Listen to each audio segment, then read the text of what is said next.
friends, today I wanted to share with you the mid-year book freakout tag. I actually did this tag last year and I went back and rewatched it, and what a terrible video. My allergies were bothering me really bad, so like my eyes couldn't, I couldn't even open my eyes enough to like mess with them to put contacts in without them itching. So like I have my glasses on and there's this whole like glare. And the video is like fuzzy for some reason, and I don't know what was happening. It was bad. But we're gonna do this year's, and we're feeling much better this year. So far in 2020, I have read exactly 100 books, which was my Goodreads goal. So thank you, Isolation, for that. I am not going to up my goal. I'm just gonna keep reading and see what I get to. So let's go ahead and get into the tag. Question number 1, the best book you've read so far in 2020. And it actually took me a lot to narrow this down, and I thought I was going to have 2, but then I was just like, no, you know what? This one, Behind the Bars by Brittany C. Cherry, is the best book that I've read. I feel that in my soul, that this is the best book that I have read this year. It starts out when the hero and heroine are teenagers and they meet and they deal with a lot of crap and they end up having to go their separate ways and they deal with a lot more crap and somehow still find their way back to each other, and it was beautiful and heartbreaking, but it was also the best. It's the best book that I've read so far this year. I 100% in my soul believe that. Question number 2, what is the best sequel you've read in 2020? Could not pick one for this one, so I'm gonna go with Love Her or Lose Her by Tessa Bailey. Hot and Hammered book 2, I really liked this couple. I really liked them figuring out their marriage together. It dealt a lot with love languages, which I really like. I also picked The Hunter by Kerrigan Byrne. It's book 2. Still don't know what the series is called. I've never looked it up. This is a sequel to The Highwaymen. I adored the couple in this book. They had the best banter. Yeah, I loved them. I'm also going to pick A Worthy Opponent by Katie Robert. This is book 3 in her Wicked Villain series, and this one is the retelling of Tinkerbell and Hook. Question 3, a new release you haven't read yet but want to. So I actually have a few for this one because I'm a little bit behind on my new releases. First one is Royal Bastard by Avery Flynn. There's also Loudmouth, but it is not here yet. I want to read Wild Highway by Daphne Perry. This is book 2 in her Runaway series. And another one that I pre-ordered but I haven't gone to yet is I'll Be the One by Lila Lee. Also waiting on The Player Next Door by K.A. Tucker to arrive. So what is that, 4 or 5 books behind on my new releases? Question number 4, the most anticipated release for the second half of the year. I really need to get on Goodreads and figure out what is coming out in the second half of the year. I don't have very many on my list of things to pre-order.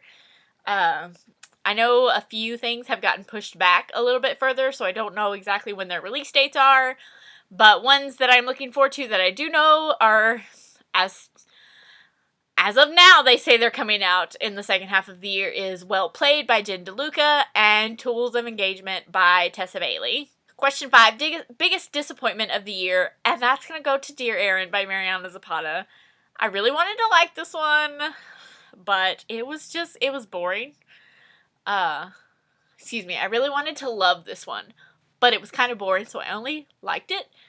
I did still give it a 3 stars. It was good, but it just wasn't where I wanted it to be.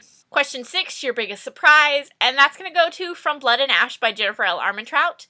This is a surprise not only because it was a surprise release, but also because this is a bit more of a higher fantasy than I have ever read, I think, and I absolutely loved it. I gave it 5 stars. It was one of my favorite books. It's been one of my favorite books so far this year, and it will probably stay on that list at the end of the year. Question 7, favorite new author, debut, or new to you. I don't think I've read many debut authors this year so far, so 2 of the new to me authors that I've loved are Corinne Michaels and Alyssa Cole. Question 8, new fictional crushes. I still don't have any. I don't think I am that type of person that has fictional crushes.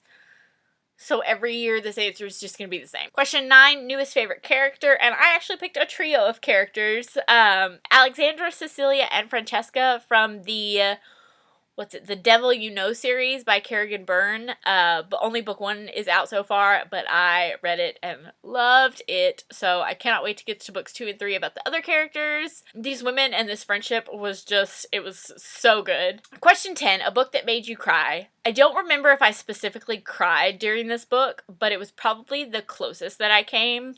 And that was Someday Someday by Emma Scott. Just the fact that there can be people who not only think the way that the parents in this book thought, but that they could do the things that they did to their child, is just, I can't. Question 11, a book that made you happy. I'm going to go with Tomboy and Awkward by Avery Flynn. When I need happy, I go to Avery Flynn books. She's amazing at writing rom-coms, and that's where I go. Question 12, the most beautiful book you've bought or been given this year. The most beautiful book that I bought, I definitely think has to go to A Heart So Fierce and Broken. Honestly, I wish this could do it justice, but I don't even think it does. Also, another book that I think is just absolutely gorgeous is the Australia anthology. I like the picture and how it's kind of like a muted tone on it, so definitely would consider that one of the most beautiful books too. And finally, question 13, what books do you need to read by the end of the year? I'm really going to focus on finishing the Heartbreaker Bay series, the Covenant series by Jennifer L. Armentrout. I want to finish the Killer Instinct series by Elle Kennedy. I really want to get series that have been on my TBR for forever off of there. The Abby Glines, Rosemary Beach series has been on my TBR for forever, and I need to read it. So that is pretty much my goal for the rest of the year. So that is my 2020 mid-year book Freakout tag. If you've read any of these books, let me know what you thought about them down below. Thank you guys so much for watching, and I'll see you next time. Bye!